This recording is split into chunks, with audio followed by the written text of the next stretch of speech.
गुरु जी शुक्राना गुरु जी, मेरी प्यारी संगत जी, गुरु जी का अनंत अनंतम शुक्राना। संगत जी, गुरु जी के आशीर्वाद से हम शिव पुराण का पाठ आपके सामने लेके आ रहे हैं, जो कि काफ़ी दिनों से चल रहा है चैनल पे। हम माफ़ी चाहेंगे अगर आपको कुछ समझ में नहीं आ रहा उसके लिए, तो गुरु जी से भी माफ़ी चाहेंगे। गुरु जी अगर हमसे कोई गलती हो रही है तो, ताकि संगत जी, क्योंकि पाठ की सेवा कुछ रेगुलर नहीं हो पा रही, क्योंकि आंटी जी के बीच में तबीयत खराब हो गई थी। तो संगत जी, अब आंटी जी रेगुलर भी अपने पाठ की सेवा कर रही है, तो संगत जी आप भी पूरी सेवा को अच्छे से स्वीकार कीजिए। हर पाठ को एंड तक जरूर सुनिए, अपनी ब्लेसिंग्स जरूर लीजिए और प्यारा सा कमेंट जरूर कीजिए। जय गुरु जी, शुक्राना गुरु जी। चैनल को सब्सक्राइब करके बेल आइकन को प्रेस जरूर कर लीजिए और आगे शेयर जरूर करना। जय गुरु जी। गुरु जी शुक्राना गुरु जी, नंतम नंतम शुक्राना गुरु जी। गुरु महाराज जी के चरणों में कोटि कोटि प्रणाम। प्यारे संगत जी, आपको भी जय गुरु जी। अंकित अंकल जी, आपको भी जय गुरु जी। ओम गणपते नमः। सबको छोटी दिवाली की बहुत बहुत मुबारक। मैं गुरु महाराज जी के चरणों में प्रार्थना करती, गुरु महाराज जी सबके घरों में खुशियां दे, सबका कल्याण करें। चलिए संगत जी, हमारी शिव पुराण की सेवा जो गुरु जी ने दी है, हम उसे शुरू करते हैं। पापियों और पुण्यात्माओं की यमलोक यात्रा। हम कर रहे थे उमा संहिता। सनत कुमार जी कहते हैं, व्यास जी, मनुष्य 4 प्रकार के पापों से यमलोक में जाते हैं। यमलोक अत्यंत भयदायक और भयंकर है। वहां समस्त देहधारियों को विवश होकर जाना पड़ता है। कोई ऐसे प्राणी नहीं है जो यमलोक में ना जाते हों। किए हुए कर्म का फल कर्ता को अवश्य भोगना पड़ता है। इसका विचार करो। जीवों में जो शुभ कर्म करने वाले सौम्य चित्त और दयालु हैं, वे सौम्य मार्ग से यमपुरी के पूर्व द्वार को जाते हैं। जो पापी पाप कर्म परायण तथा दान से रहित हैं, वे भयानक दक्षिण मार्ग से यमलोक की यात्रा करते हैं। मृत्यु लोक से 86,000 योजन की दूरी लांघ कर नाना रूप वाले यमलोक की स्थिति है, यह जानना चाहिए। पुण्य कर्म करने वाले लोगों को वह नगर निकटवर्ती जान पड़ता है, परंतु भयानक मार्ग से यात्रा करने वाले पापियों को वह मार्ग बहुत दूर दिखाई देता है। वहां का मार्ग कहीं और तीखे कांटों से युक्त है, कहीं कंकड़ों से व्याप्त है, कहीं छुरे की धार के समान तीखे पत्थर उस पर मार्ग पर जुड़ गए हैं, कहीं बड़ी भारी कीचड़ फैली हुई है। बड़े छोटे पातकों के अनुसार वहां की कठिनाइयों में भी भारीपन और हल्कापन है। कहीं कहीं यमपुरी के मार्ग पर लोहे की सुई के समान तीखे ढाब फैले हुए हैं। संत यमपुरी की मार्ग की भीषण यातना और कष्टों का वर्णन करके सनत कुमार जी ने कहा, व्यास जी, जिन्होंने कभी दान नहीं किया, वे लोग ही सदा इस प्रकार के दुख उठाते और सुख की याचना करते हुए उस मार्ग पर जाते हैं। जिन्होंने पहले ही दान रूपी पाथ्य राह खर्च ले रखा है, वे सुखपूर्वक यमलोक की यात्रा करते हैं। इस रीति से कष्ट उठाकर पापी जीव जब प्रेतपुरी में पहुंच जाते हैं, तब उनके विषय में यमराज को सूचना दी जाती है। उनकी आज्ञा पाकर दूत उन पापियों को यमराज के आगे ले जाकर खड़े कर देते हैं। वहां जो शुभ कर्म करने वाले लोग हैं, उनको यमराज स्वागत पूर्वक आसन देकर पाद्य और अर्घ्य निवेदन करके प्रिय बर्ताव के द्वारा सम्मानित करते हैं और कहते हैं, वेदोक्त कर्म करने वाले महात्मनों, आप लोग धन्य हैं, जिन्होंने दिव्य सुख की प्राप्ति के लिए पुण्य कर्म किया है। अतः आप लोग दिव्यांगनों के भोग से भूषित तथा संपूर्ण मनोवांछित पदार्थों से संपन्न निर्मल स्वर्ग लोक में जाइए। वहां महान भोगों का उपभोग करके अंत में पुण्य के क्षीण हो जाने पर कुछ थोड़ा सा अशुभ शेष रह जाए, उसे फिर भी यहाँ आकर भोगिएगा। जो धर्मात्मा मनुष्य होते हैं, वे मानो यमराज के लिए मित्र के समान है। वे यमराज को सुखपूर्वक सौम्य धर्मराज के रूप में देखते हैं, किंतु जो क्रूर कर्म करने वाले हैं, वे यमराज को भयानक रूप में देखते हैं। उनकी दृष्टि में यमराज का मुख दाढ़ों के कारण विकराल जान पड़ता है। नेत्र टेढ़ी भौहों से युक्त प्रतीत होते हैं। उनके केश ऊपर की ओर उठे होते हैं, दाढ़ी मूछ बड़ी बड़ी होती हैं, ओठ ऊपर की ओर फड़कते रहते हैं। उनकी 18 भुजाएं होती हैं। वे कुपी तथा काले कोयले के ढेर से दिखते हैं। उनके हाथों में सब प्रकार के अस्त्र शस्त्र उठे होते हैं। वे सब प्रकार के दंड का भय दिखाकर उन पापियों को डांटते हैं। बहुत बड़े भैंसे पर आरूढ़ लाल वस्त्र और लाल माला धारण करके बहुत ऊंचे महामेरु के समान दृष्टि गोचर होते हैं। उनके नेत्र प्रज्वलित अग्नि के समान उद्दीप्त दिखाई देते हैं। उनका शब्द प्रलय काल के मेघ की गर्जना के समान गंभीर होता है। वे ऐसे जान पड़ते हैं मानो महासागर को पी रहे हों, गिरिराज को निगल रहे हों और मुंह से आग उगल रहे हों। उनके समीप प्रलय काल की अग्नि के समान प्रभाव वाले मृत्यु देवता खड़े रहते हैं। काजल के समान काले देवता, काल देवता और भयानक कृतांत देवता भी रहते हैं। इनके सिवा मारी, उग्र महामारी, भयंकर काल रात्रि, अनेक प्रकार के रोग और भांति भांति के भयावह कुष्ठ मूर्तिमान हो हाथों में शक्ति शूल अंकुश पाश चक्र और खड़ग लिए खड़े रहते हैं। वज्रतुल्य मुख धारण करने वाले रुद्रगण, शूर, तरकश और धनुष धारण किए वहां उपस्थित रहते थे। नाना प्रकार के हेतु धारण करने वाले महान वीर एवं भयंकर हैं। इनके अतिरिक्त असंख्य महावीर यमदूत, जिनकी अंग कांति काले कोयले के समान काली होती है, संपूर्ण अस्त्र शस्त्र लिए बड़े भयंकर जान पड़ते हैं। ऐसे परिवार से घिरे हुए घोर यमराज तथा भीषण चित्रगुप्त को पापिष्ट प्राणी देखते हैं। यमराज उन पाप कर्मियों को बहुत डांटते हैं और भगवान चित्रगुप्त धर्म युक्त वचनों द्वारा उन्हें समझाते हैं। जय गुरु जी शुक्र। आज का अध्याय यहीं समाप्त होता है। हर हर महादेव। गुरु जी शुक्राना, गुरु जी अनंतम अनंतम शुक्राना। गुरु जी गुरु महाराज जी के चरणों में कोटि कोटि प्रणाम, शत शत प्रणाम। ओम गणपते नमः। जय गुरु जी, हर हर महादेव। जय गुरु जी। संगत जी प्यार भरा जय गुरु जी। और अंकित अंकल जी आपको भी जय गुरु जी, आपके परिवार को भी बहुत बहुत थैंक यू। संगत जी अभी जैसे मैं शिव पुराण का पाठ जो हम अध्ययन कर रहे हैं उसे अभी हम शुरू करेंगे। मैं आपको एक बात बताना चाहती हूँ कि इस समय जैसे हमको मुझे जैसे कपूर की धुनी की खुशबू आ रही है। ये मैंने कल रात को कल शाम या रात को मैंने दिया था। संगत जी अगर आप एक मिट्टी के दिए में कपूर, लौंग, काली मिर्च और जो साबुत वाली काली मिर्च रहती है और तेज पत्ता, इसको आप धुनी करेंगे इसकी आप घर में, तो आपके घर में आप उसका जो इफ़ेक्ट है आप 10 या 15 मिनट बाद आप उसका इफ़ेक्ट देखेंगे कि आपके घर की नेगेटिविटी निकल रही है और आपको एक पॉजिटिव ऑरा फील होगा। और अभी भी देखिए मैंने कल किया था और आज दूसरे दिन शाम के 17:46 यानी कि 5:46 हुए हैं यहाँ। और ये मुझे अभी तक इसकी एकदम से ये पाठ करते हुए शुरू करने से पहले मुझे ये खुशबू आ रही है। तो संगत जी मुझे नहीं पता ये किस चीज़ की, बट मैं गुरु महाराज जी के सामने बैठी हूँ तो गुरु महाराज जी जानते हैं और गुरु महाराज जी इस पाठ में उपस्थिति अपनी जाहिर कर रहे हैं। संगत जी इसलिए कहती हूँ कि शिव पुराण का ये पाठ सुनिए। गुरु महाराज जी ने इसके एक एक शब्द को ब्लेस किया आपका कल्याण करने के लिए। आप कल्याण कराइए। हम यहाँ बैठे हैं अध्ययन करने के लिए। संगत जी आप बस श्रवण करते जाइए। मुझसे कुछ भूल, कुछ त्रुटि, कुछ उच्चारण में गलती होती है तो मुझे क्षमा कीजिएगा, मैं भी सीख रही हूँ। नरकों के 28 कोटियों तथा प्रत्येक के 5-5 नायक के क्रम से 140 रौरवाधि नरकों की नामावली। सनत कुमार जी कहते हैं, व्यास जी तंत्र यमदूत पापियों को अत्यंत तपे हुए पत्थर पर बड़े वेग से दे मारते हैं, मानो वज्र से बड़े बड़े वृक्षों को धाराशायी कर दिया हो। अब उस समय शरीर से जर्जर हुआ देहधारी जीव कान से खून बहाने लगता है और शुद्ध बुद्ध खोकर निश्चेष्ट हो जाता है। तब वायु का स्पर्श कराकर भी यमदूत फिर उसे जीवित कर देते हैं और उसके पापों की शुद्धि के लिए उसे नरक समुद्र में डाल देते हैं। पृथ्वी के नीचे नरक की 7 कोटियां हैं जो 7वें तल के अंत में घोर अंधकार के भीतर स्थित हैं। उन सबकी 28 कोटियां हैं। पहली कोटि घोरा कही गई है, दूसरी सघोरा और उसके नीचे स्थित है, तीसरी अति घोरा, चौथी महाघोरा, 5वीं घोर रूपा, छठी तला, 7वीं भयानका, 8वीं काल रात्रि, 9वीं भ्योतकटा, उसके नीचे 10वीं चंडा, उसके भी नीचे महाचंडा, फिर चंड कुलहला तथा उसके भी प्रचंडा है। जो चंडों की नायिका कही गई हैं उसके बाद पद्या, पद्यावती, भीमा, भीता हैं जो भीषण नरकों की नायिका मानी गई हैं। 18वीं कराला, 19वीं विकराला और 20वीं नरक कोटि वज्रा कही गई हैं। तदंतर त्रिकोणा, पंचकोना, सुदीर्घा, अकलित, तिरदहा, समा, भीम बला, भीमा तथा 28वीं दीप्ति प्रिया है। इस प्रकार मैंने तुमसे भयानक नरक कोटियों के नाम बताए हैं। इनकी संख्या 28 ही है। ये पापियों को यातना देने वाली है। उन कोटियों के क्रमशः 5-5 नायक जानने चाहिए। अब उन सब कोटियों के नाम बताए गए हैं, सुनो। उसमें प्रथम रौरव नरक है, जहां पहुंचकर देहधारी जीव रोने लगते हैं।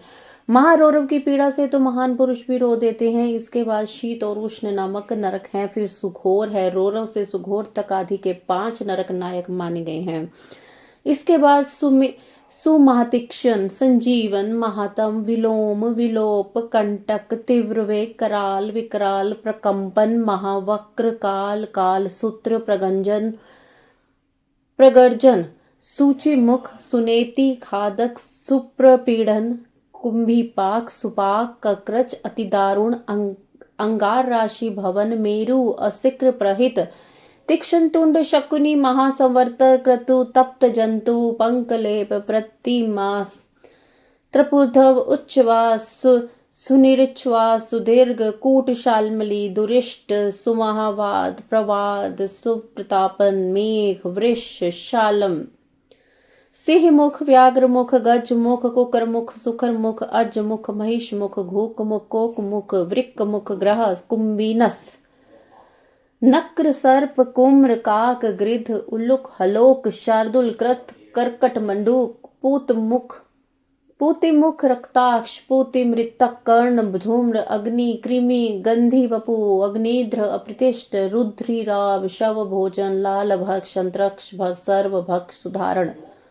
कंटक सुविशाल विकट कटपूतन अम्बरीश कटाह कष्ट दाहिनी वैतरणी नदी सुतप्त लोहश अनेक पाद प्रपूर्ण घोर अस्ता लवन अस्ति भंग सुपूर्ण विलास्त असयंत्र कूटपाश प्रमर्दन महाचूर्ण सुचूर्ण तप्त लोहमय पर्वत शुरधारा यमल पर्वत मूत्रकूप विष्टाकूप अश्रकूप शीतल शारकूप मुसलोलुखल यंत्र शिला शकट लांगल ताल पत्रवान असी पत्रवान महाशंकट मंडप सम्मोह अस्थिभंग तप्त चंचल अयगुण लोहे की गोली बहु दुख महाकलेश कश्मल शमल मलात हलाहल विरूप स्वरूप यमानुग एक पाद त्रिपाद तीव्र अचीवर और तम। इस प्रकार ये 28 नरक और क्रमशः उनके 5-5 नायक कहे गए हैं। 28 कोटियों के क्रमशः रौरव 5-5 ही नायक बताए गए हैं।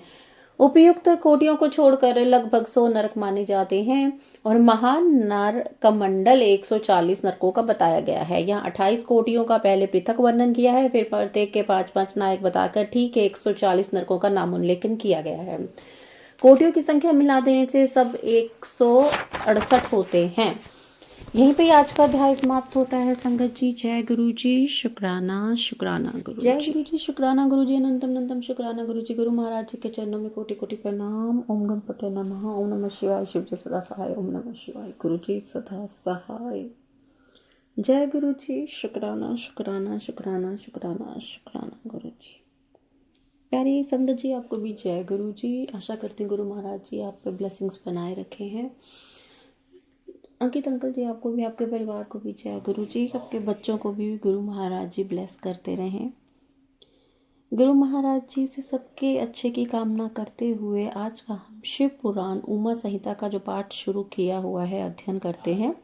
विभिन्न पापों के कारण मिलने वाली नरक यातना का वर्णन तथा कुकुर बलि, काक बलि तथा एवं देवता आदि के लिए दी हुई बलि की आवश्यकता एवं महत्ता का प्रतिपादन। सनत कुमार जी कहते हैं, व्यास जी, इन सब भयानक पीड़ादायक नरकों में पापी जीवों को अत्यंत भीषण नरक यातना भोगनी पड़ती है, जो मिथ्या आगम और पखंडियों के शास्त्र में प्रवृत्त होता है। वह द्विजय नामक नरक में जाता है और जीवा के आकार में आधे कोस तक फैले हुए तीक्ष्ण हलों द्वारा वहां उसे विशेष पीड़ा दी जाती है। जो क्रूर मनुष्य माता पिता और गुरु को डांटता है, उसके मुंह में कीड़ों से युक्त विष्ठा ठूसकर उसे खूब पीटा जाता है। जो मनुष्य शिव मंदिर, बगीचे, बावड़ी, कूप, तड़ाग और ब्राह्मण के स्थान को नष्ट भ्रष्ट कर देते हुए स्वेच्छानुसार रमन करते हुए नाना प्रकार के भयंकर कोलू आदि के द्वारा पेड़ को और पकाए जाते हैं तथा प्रलय काल पर्यंत नरकाग्नि में पकते रहते हैं।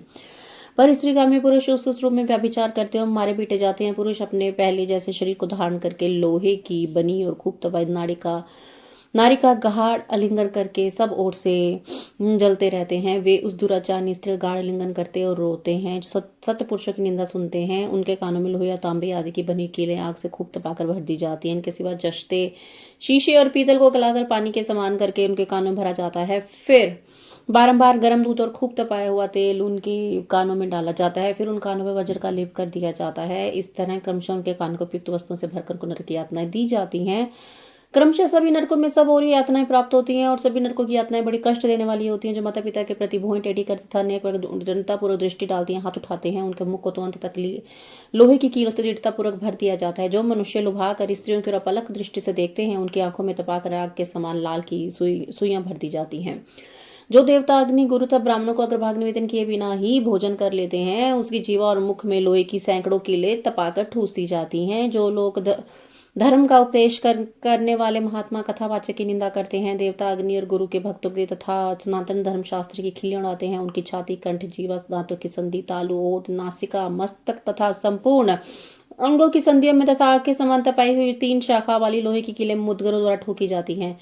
उस समय उन्हें बहुत कष्ट होता है। तत्पश्चात सब ओर से उनके घाव पर तपाया हुआ नमक छिड़क दिया जाता है। फिर उस शरीर में सब और बड़ी बड़ी यातनाएं होती हैं। जो पापी शिव मंदिर के पास जाकर देवताओं के बगीचे में मल मूत्र का त्याग करते हैं, उसके लिंग और नकोश को लोहे के मुद्गरों से चूर चूर कर दिया जाता है तथा आग से तपाई हुई सुइयां उसमें भर दी जाती हैं, जिससे मन और इंद्रियों को महान दुख होता है। जो धन रहते हुए वितृष्णा के कारण उसका दान नहीं करते और भोजन के समय घर पे आए अतिथि का अनादर करते हैं, वे पाप का फल पाकर पवित्र नरक में गिरते हैं। जो कुत्ते और गौओं को उनका भाग अति बलि न देकर स्वयं भोजन करते हैं, उनके खुले हुए मुंह में 2 कीलें ठोक दी जाती है। यमराज के मार्ग का अनुसरण करने वाले जो श्याम और सामलोचित कब्रे 2 कुत्ते हैं, मैं उनके लिए यह अन्न का भाग देता हूँ, वे इस बलि को ग्रहण करें। पश्चिम, वायव्य, दक्षिण और नैऋत्य दिशा में रहने वाले जो पुण्य कर्म कौवे हैं, वे मेरी दी बलि को ग्रहण करें। इस अभिप्रथा के 2 मंत्रों से क्रमशः कुत्ते और कौवे को बलि दे देनी चाहिए। जो लोग यत्न पूर्वक भगवान शंकर की पूजा करके विधिवत अग्नि में आहुति दे शिव संबंधी मंत्रों द्वारा बलि समर्पित करते हैं, वे यमराज को नहीं देखते और स्वर्ग में जाते हैं।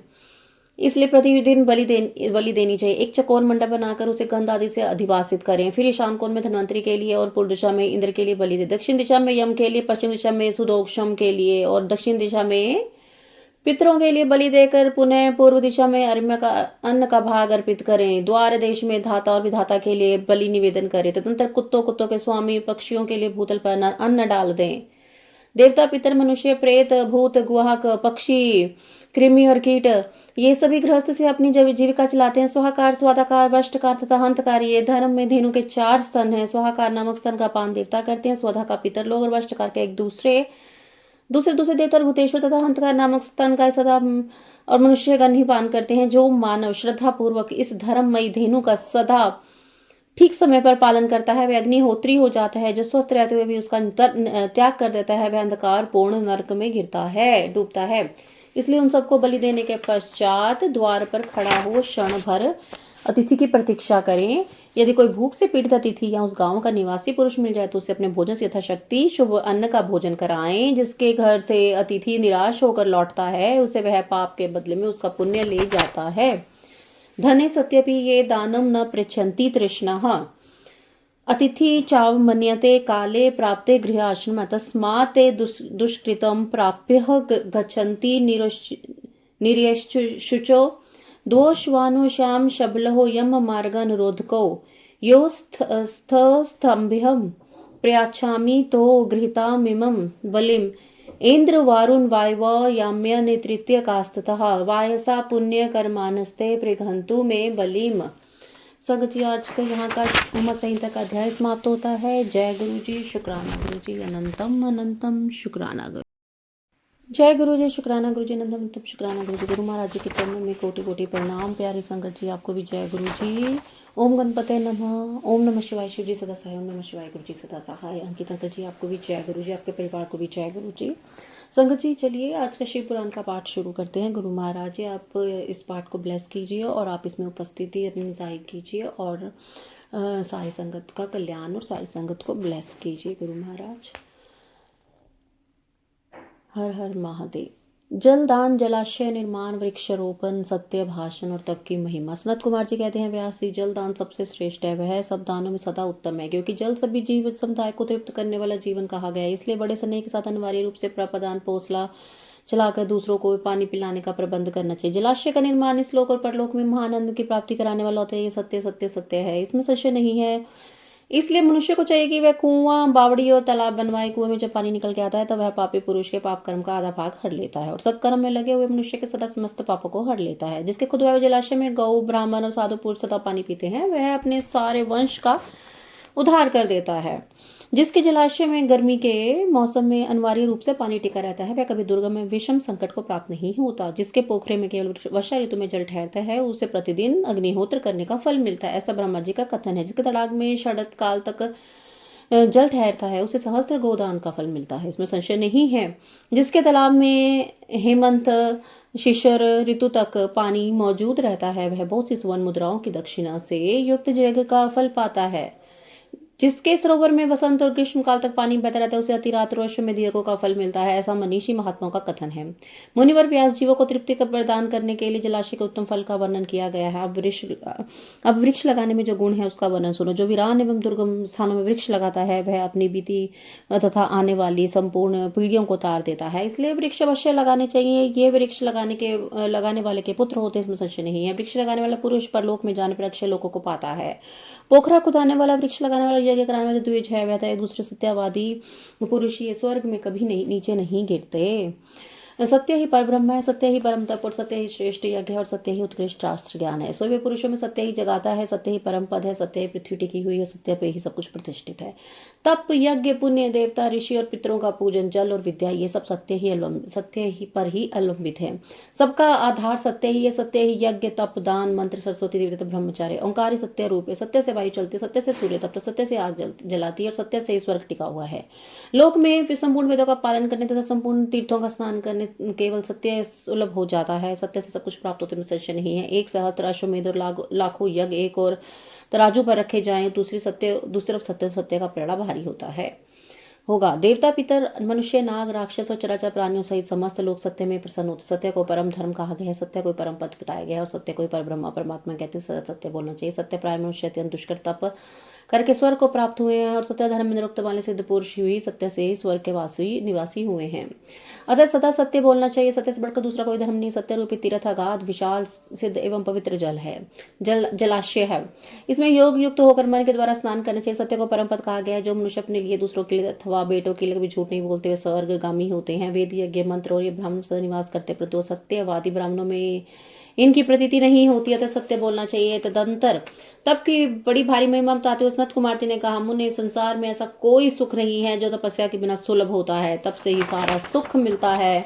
इस बात को वेद वेत्ता पुरुष जानते हैं। ज्ञान, विज्ञान, आरोग्य, सुंदर रूप, सौभाग्य तथा शाश्वत सुख तप से ही प्राप्त होते हैं। तपस्या से ही ब्रह्मा बिना परिश्रम के ही संपूर्ण विश्व की सृष्टि करते हैं। तपस्या से ही विष्णु इसका पालन करते हैं। तपस्या के बल से रुद्रदेव संहार करते हैं तथा तप के प्रभाव से शेष भूमंडल को धारण करते हैं।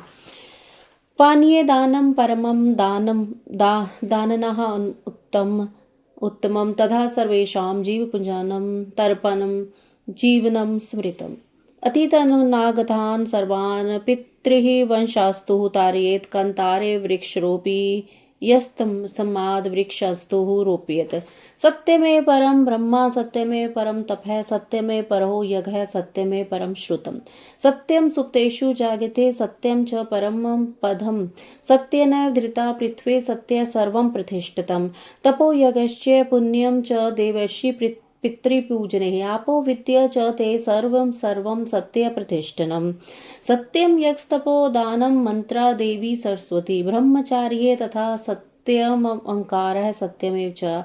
सत्येन वायुरेवति, सत्येने सत्तपते रविः, सत्येन अग्निः दहति, स्वर्गे सत्येन तिष्ठति। पालनं सर्ववेदानं सर्वतीर्थावागहानं, सत्येन वहते लोके सर्वमापन्युः संशयम्।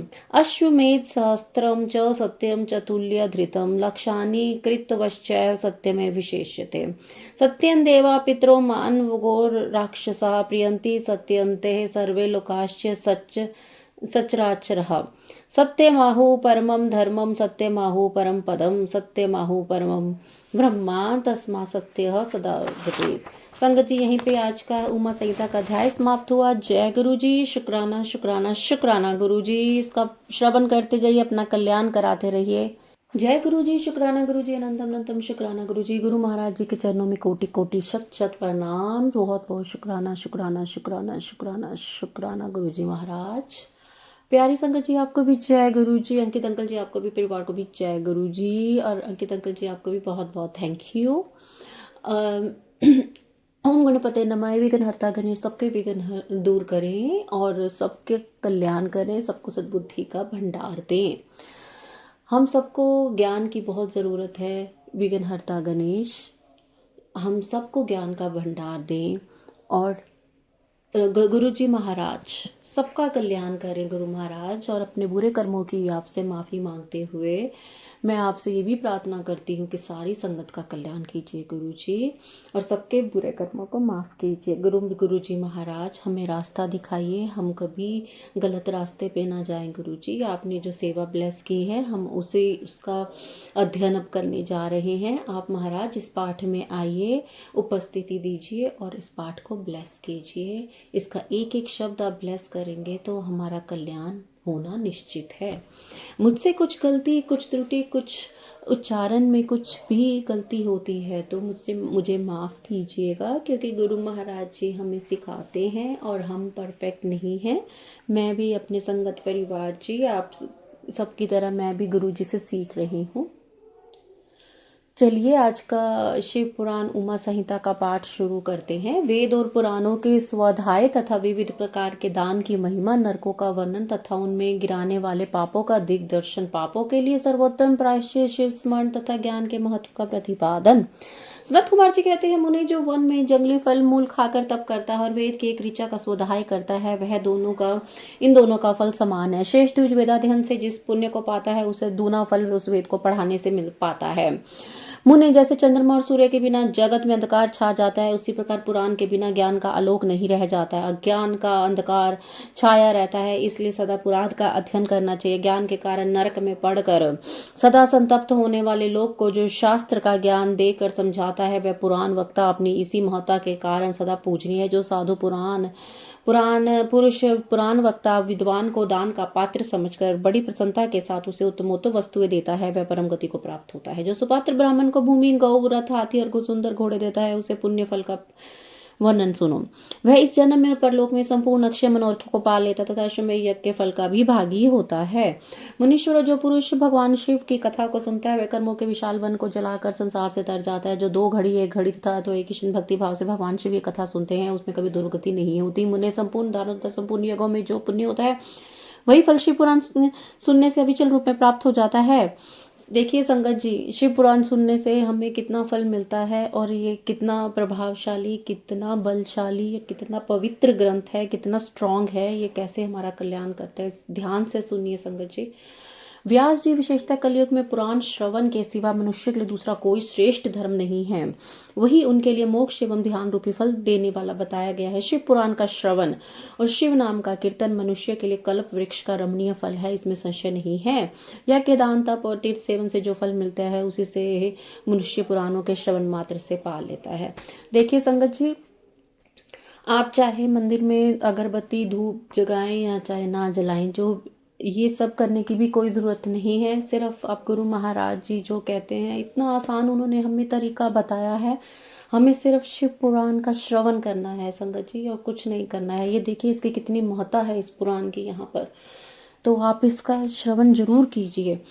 प्रतिदिन सुपात्र लोगों को बड़े बड़े दान देने चाहिए। वे दान दाता के उदारक होते हैं। विप्रवर सुवर्ण दान, गौदान और भूमि दान ये पवित्र दान है, जो दाता को तो तारते ही हैं, लेने वालों का भी उद्धार करते हैं। सुवर्ण दान, गौदान और पृथ्वी दान, इन श्रेष्ठ दानों को करके मनुष्य सब पापों से मुक्त हो जाता है।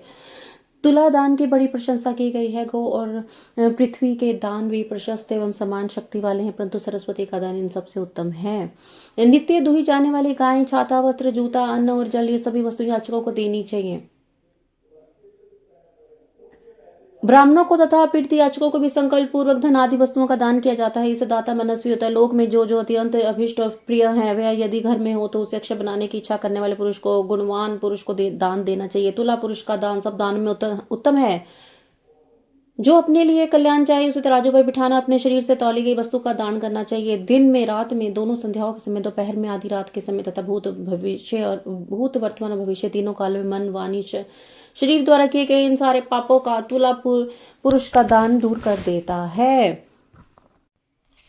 इसके बाद ब्रह्मांड दान का महात्म्य एवं ब्रह्मांड का वर्णन करके सनत कुमार जी ने कहा, मुनिवरों में श्रेष्ठ व्यास, पाताल लोक से ऊपर जो नरक है उसका वर्णन मुझसे सुनो। पापी पुरुष उन्हीं में यातनाएं भोगते हैं। रौरव, शुक्र, रोध, ताल, विवसन तथा विशसन, महाज्वाल, तप्त कुंभ, लवन, विलोहित, पीप बहाने वाली वैतरणी, कृमि या कृमिश, कृमि भोजन, कृष्ण, असिपत्र वहन, दारुण, लाल भाक्ष, पुयवा, पाप, वही ज्वाल, अधशिरा, सदंश, कालसूत्र, तमस, अविचि, रोधन, शव भोजन, प्रतिष्ठ, महारौरव और शालमली इत्यादि बहुत से दुखदायक नरक वहां है। व्यास जी, इनमें जो पाप कर्म परायण पुरुष पकाए जाते हैं, उनका क्रमशः वर्णन करता हूँ, सावधान होकर सुनो। जो मनुष्य ब्राह्मणों, देवताओं तथा गौओं के लिए कार्यों के लिए सेवा, अन्य किसी कार्य के लिए झूठी गवाही देता है तथा झूठ बोलता है, वह रौरव नरक में जाता है। जो भ्रूण गर्भस्थ शिशु की हत्या और सुवर्ण की चोरी करने वाला, गाय को कटघरे में बंद करने वाला, विश्वासघाती, शराबी, ब्रह्म हत्यारा, दूसरों के द्रव्य का अपहरण करने वाला तथा इनकी सबसे बड़ी संगी है, वह मरने पर तप्त कुंभ नामक नरक में जाता है। गुरु के वध से भी इसी नरक की प्राप्ति होती है। बहन, माता, गौ तथा पुत्री का वध करने से ही तप्त कुंभ में गिरना पड़ता है। साध्वी स्त्री को बेचने वाला, अधिक ब्याज लेने वाला, केश विक्रय करने वाला तथा अपने भक्तों को त्यागने वाला, ये सब पाप तप्त लोह नामक नरक में पकाए जाते। जो नराधम गुरुजनों का अपमान करने वाला तथा उनके द्वारा उनके प्रति दुर्वचन बोलने वाला है, और जो वेद की निंदा करने वाला है, वेद बेचने वाला अथवा गम्य स्त्री से संभोग करने वाला है, वे सब के सब लवन नामक नरक में जाते हैं। चोर विलोहित नामक नरक में गिरता है। मर्यादा को दूषित करने वाले पुरुष को भी ऐसी ही गति प्राप्त होती है। जो पुरुष देवता ब्राह्मण और पितृगण से द्वेष करने वाला तथा जो रत्नों को दूषित उसमें मिलावट करता है, वह कृमि भ्रक्ष नामक नरक में गिरता है। जो दूषित या दूसरों को हानि पहुंचाने के लिए अपिचारिक प्रयोग या हिंसा प्रधान तामस करता है, वह कृमिश नामक नरक में पड़ता है। जो नराधम पितृगण देवगण अतिथियों को छोड़कर बलि वैश्व देव के द्वारा देवता आदि का भी भाग अपने अर्पण किए बिना ही भोजन कर लेता है, वह उग्र लाल भक्ष नरक में गिरता है। जो शास्त्र समूह का निर्माण करता है, वह भी उसी में जाता है। जो द्विजंत यज्ञ में सेवा कर लेता है, सतत दान ग्रहण करता है, यज्ञ के अधिकारियों से अन्य अधिकारियों से यज्ञ कराता है और भक्षण करता है, ये सब के सब रुधि रोग प्रियव्य नामक नरक में गिरते हैं। जो सोम रस को बेचने वाले हैं, उसकी भी यही गति होती है। यज्ञ और ग्राम को नष्ट करने वाला घोर वैतरणी नदी में पड़ता है। जो नई जवानी से मत वाले हों और धर्म की मर्यादा तोड़ते हों, अपवित्र आचार विचार से रहते हैं और छल कपट से जीविका चलाते हुए कृत नामक नरक में जाते हैं। जो अकारण ही वृक्षों को काटता है, वह ऐसी पत्रवान नरक में जाता है। भेड़ों को बेचकर जीविका चलाने वाले तथा पशुओं की हिंसा करने वाले कसाई बहन ज्वाल नामक नरक में गिरते हैं। भ्रष्टाचारी ब्राह्मण क्षत्रिय और वैश्य तथा जो कच्चे खपड़ों तथा अथवा ईंट आदि को पकाए जाने के लिए पंजाबे में आग लगा देता है, वे सब उसी वही ज्वाल नरक में गिरते हैं। जो व्रतों का लोप करने वाले तथा अपने आश्रम से गिरे हुए हों, वे दोनों ही प्रकार के पुरुष अत्यंत दारुण संदेश नामक नरक यातना में पड़ते हैं। जो ब्रह्मचारी होकर भी स्वप्न में वीर्य स्खलन करते हैं, जो पुत्रों से विद्या पढ़ते हैं, वे शोभजन नामक नरक में गिरते हैं। इसी तरह से तथा और भी सैकड़ों हजारों नरक है, जो पापकर्मी मनुष्य प्राणी यातनाओं की आग में डालकर पकाए जाते हैं। इन उपयुक्त पापों के समान और भी सहस्त्रों पाप कर्म जिन्हें नरकों में पड़कर मनुष्य भोगा करते हैं। जो लोग मन वाणी और क्रिया द्वारा अपने वर्ण और आश्रम के विरुद्ध काम करते हुए नरक में गिरते हैं। नरक में सिर नीचे लटकाए हुए गए प्राणी स्वर्ग लोक में रहने वाले देवताओं को देखा करते हैं, और देवता लोग भी नीचे दृष्टि करने वाले उन सभी अधोमुख नरकी जीवों को देखते रहते हैं। पापी लोग नरक भोग के अनंतर क्रमशः उन्नति करते हुए स्थावर, कृमि, जलचर, पक्षी, पशु, मनुष्य, धर्मात्मा, मानव, देवता तथा मुमुक्षु होते और अंत में मोक्ष प्राप्त कर लेते हैं। जितने जीव स्वर्ग में हैं उतने ही नरक में हैं। जो पापी पुरुष अपने पाप का प्रायश्चित नहीं करता वह नरक में जाता है। काली नंदन स्वयं मनु ने महान पापों के लिए महान और लघु पापों के लिए लघु प्रायश्चित बताए हैं। उन अशेष पाप कर्मों के लिए जो प्रायश्चित संबंधी कर्म बताए गए हैं, उन सब में भगवान शंकर का स्मरण ही सर्वश्रेष्ठ प्रायश्चित है। जिस पुरुष के चित्त में पाप कर्म करने से अनंतर पश्चाताप होता है, उसके लिए तो एकमात्र भगवान शिव का स्मरण ही सर्वोत्तम प्रायश्चित है। प्रातः काल, सायंकाल, रात में, मध्याह्न आदि काल में भगवान शिव का स्मरण करने से पाप रहित हुआ मनुष्य महेश्वर धाम को प्राप्त कर लेता है। भगवान शिव के स्मरण से समस्त पापों और कलेशों का क्षय हो जाने से मनुष्य स्वर्ग अथवा मोक्ष को प्राप्त कर लेता है। जिसका चित्त जब होम पूजा आदि करते समय निरंतर भगवान महेश्वर में लगा रहता है, उसके लिए इंद्र आदि पद प्राप्त करना फल और अंतराय ही है। मुने, जो पुरुष भक्ति भाव से दिन रात भगवान शिव का स्मरण करते उसके सारे पातक नष्ट हो जाते हैं, इसलिए वह कभी नरक में नहीं पड़ता। नरक और स्वर्ग ये पाप और पुण्य के दूसरा नाम है। इसमें तो एक दुख देने वाला, दूसरा सुख देने वाला है। जब एक ही वस्तु कभी प्रीति प्रदान करने वाली होती है तो वह कभी दुख देने वाली बन जाती है। तो यह निश्चय किया जाता है कि कोई भी पदार्थ ना तो दुखमय है न सुखमय है। ये सुख दुख तो मन के ही विकार हैं। ज्ञान ही परब्रह्म है, ज्ञान ही तात्विक बोध का कारण है। वह सारा चराचर विश्व ज्ञानमय है। उस परम विज्ञान से भिन्न दूसरी कोई भी वस्तु नहीं है। संगत जी, आज का शिव पुराण का अध्याय यही समाप्त होता है। पाठ का श्रवण करते रहिए और अपना कल्याण कराते रहिए। जय जय गुरु जी। शुक्राना शुक्राना शुक्राना शुक्राना गुरु जी। हर हर महादेव। जय गुरु जी। शुक्राना गुरु जी। अनंतम अनंतम शुक्राना गुरु जी। गुरु महाराज जी के चरणों में कोटि कोटि प्रणाम। प्यारी संगत जी, आपको भी जय गुरु जी। अंकित अंकल जी, आपको भी जय गुरु जी।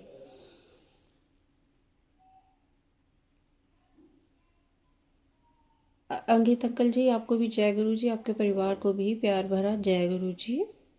ओम गणपते नमः। गणेश महाराज सबके विघ्न हरे और सबको सद्बुद्धि, हम सबको सद्बुद्धि प्रदान करें।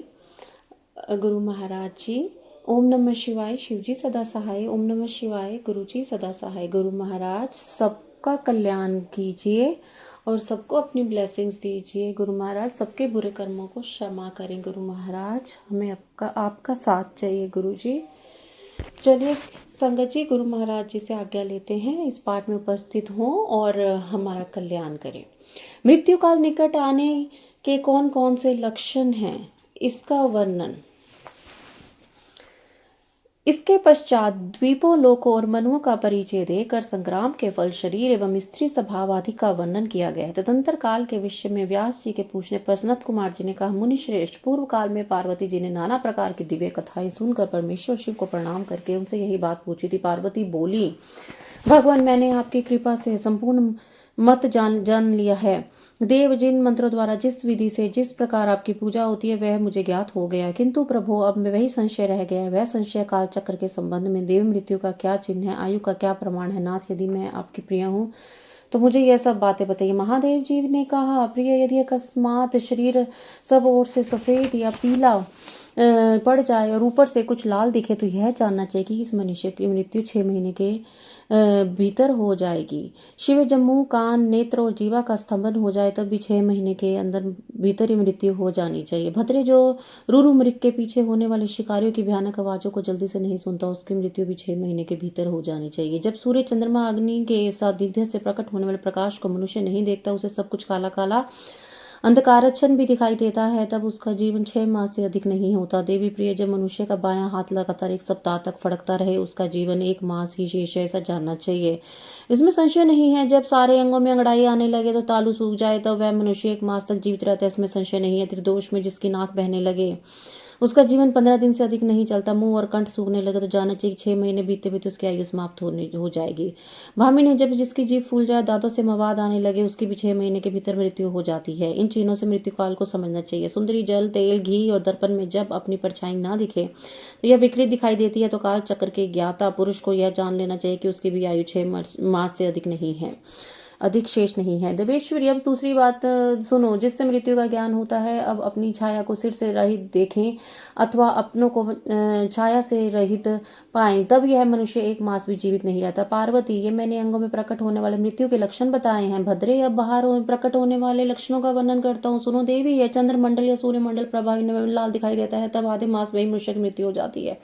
अरुंधति, महायान, चंद्रमा, इन्हें जो ना देख सके अथवा जिस ताराओं का दर्शन नहीं होता, ऐसा पुरुष 1 मास तक जीवित रहता है। यदि ग्रहों का दर्शन होने पर दिशाओं का ज्ञान ना हो, मन पर मूढ़ता छाई रहे तो 6 महीने में निश्चय मृत्यु हो जाती है। यदि उदय नामक तारका, ध्रुव का अथवा सूर्यमंडल का भी दर्शन न हो सके, रात में इंद्रधनुष और मध्याह्न में उल्कापात होता दिखाई दे तथा गीद और कौवे घेरे रहे, तो भी मनुष्य की आयु 6 महीने से अधिक ही नहीं है। यदि आकाश में सप्तऋषि तथा स्वर्ग मार्ग छायापथ नहीं दिखाई दे तो कालज्ञ पुरुषों को उस पुरुष की आयु 6 मास ही समझनी चाहिए।